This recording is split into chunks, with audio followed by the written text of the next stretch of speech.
let's have a little chat about back roads versus highways. Um, I've said it in probably all of my videos. I try to avoid highways, interstates at all costs.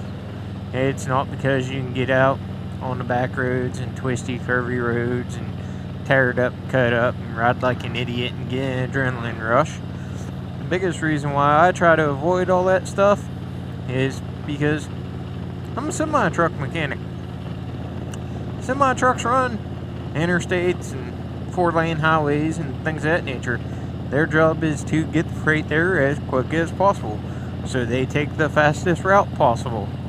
The stuff that I have seen over the course of the last 20 years from working on semi-trucks and the lack of maintenance that companies do and the amount of DOT violations, the dangers of it. A set of dual wheels come flying off of a semi-truck or off of the trailer that it's pulling. I'm sorry, folks, if you're in front of it, you ain't outrunning it, because them things pick up speed as they go.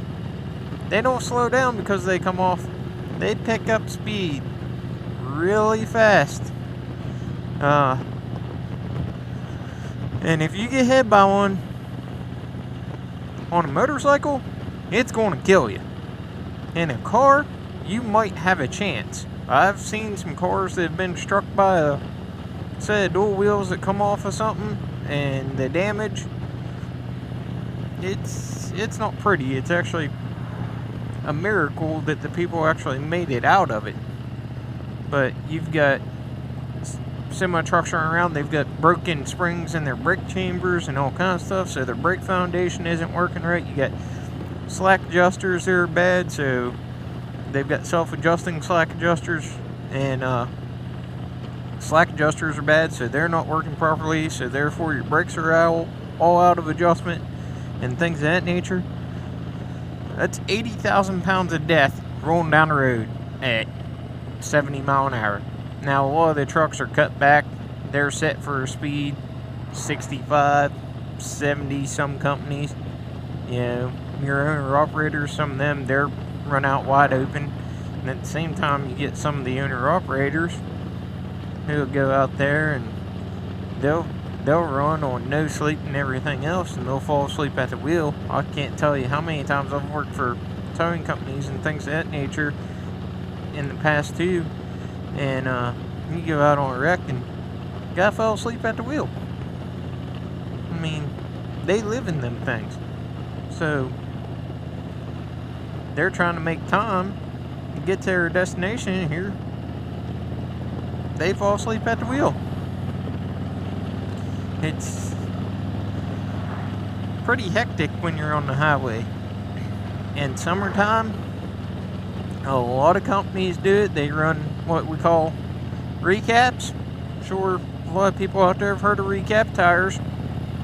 You run recap tires on a semi-truck, you're out there on the hot pavement, run that thing 70 mile an hour on an 80-degree day, something is bound to go wrong. It's a recipe for disaster.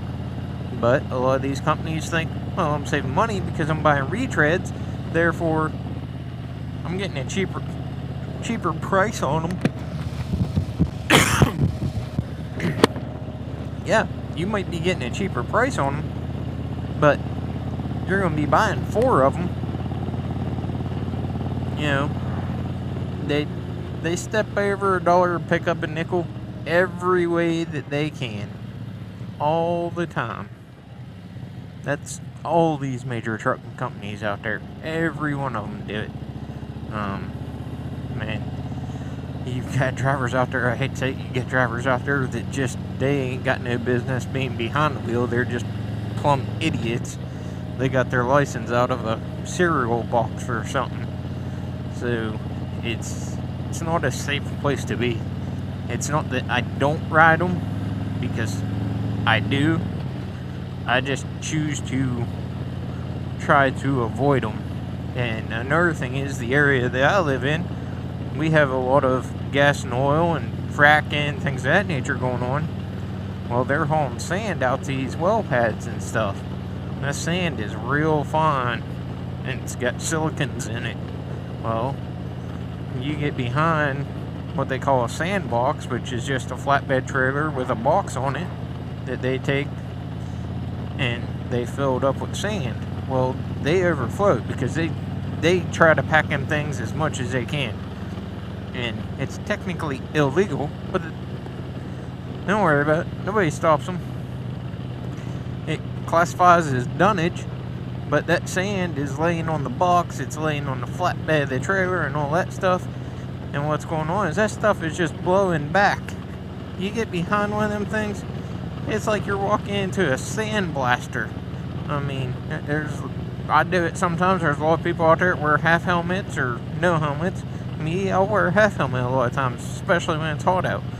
But you get behind one of them things, I don't care if you got a windshield or not, you're getting hit in the face with that stuff. And I've done it. It's not a good time. It's not fun. It hurts, and you can ruin your bike.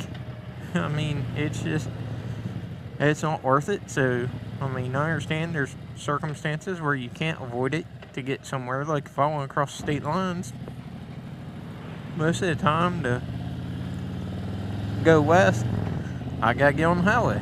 If I go north, if I go east, I can ride the back road in. But at the same time, sometimes it's just quicker, depending on where I'm going, to take the highway. Now, my pickup truck, I ride the highway, but being that I'm out on a motorcycle and I'm exposed to the element, I don't want to take a chance of a brake roller coming out of a wheel end or a wheel end coming off, brake chamber spring, and look that stuff up on the old Interweb Bear, folks, and just find out what happens when a brake chamber comes apart, when the parking brake side of that thing comes apart, because there's a spring in there. Alright, that spring is compressed down about that far. When you take it out, hang it about that long. So you want one of them coming flying at you while you're on the bike, and they let them rust out and everything else. Like I said, it's just lack of maintenance. They don't pay attention to stuff. If it ain't rolling down the road, it ain't making money. That's their mindset. Whatever, make it roll down the road, you know. But at the same time, make it roll down the road as cheap as possible. So if there's something that's still functional, regardless of whether it's correct or not, it still functions. Get it down the road. So you got to watch out. Stay off them highways as much as you can. It's dangerous out there, and you don't want to put yourself at any risk. I've got a family to go home to at the end of the day, so I will avoid them when I can. I mean, they're on the back roads too. Don't get me wrong. They're on the back roads too. They're on the back roads, but a lot of times on the back roads, like the roads I run to the house and to work and stuff like that, they'll let you go around them. They will. Speaking of which, there's one right there. You know, they don't pay attention to speed limits. 45 mile an hour, they'll run 60 mile an hour. They want to get there. Yeah. So everybody just stay safe out there. A little bit of food for thought. If you have any questions about anything, feel free to leave a message.